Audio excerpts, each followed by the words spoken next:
So my wife and I had just finished lunch when the telephone rang. It was the BBC, and they asked me if I would present Match of the Day. I was flabbergasted. I had to sit down. They told me they had a crisis meeting, and someone had suggested, look, if we get David Attenborough to replace Gary Lineker on Match of the Day, but have him announce at the end that it was just a one-off, then somehow this bizarre twist in events would cancel out the scandals of the BBC not broadcasting the final episode of my new series Wild Isles in case it upset the gammon, Gary Lineker's suspension, and Fiona Bruce on Question Time supporting domestic abuser Stanley Johnson. At first, I was torn as to whether this plan was a stroke of pure genius, or if it was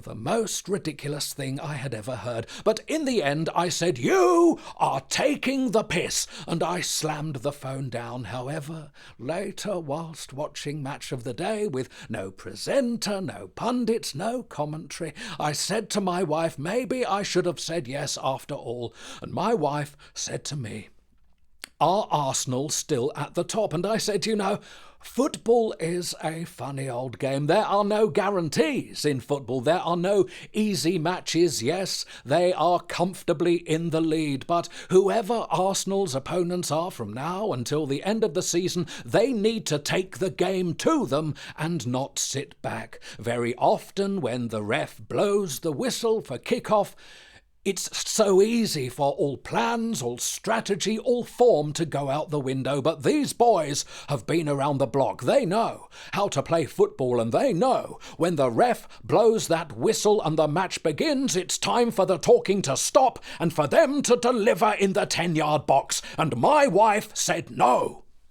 What I said is that arsehole still in his job, referring to BBC chairman Richard Sharp.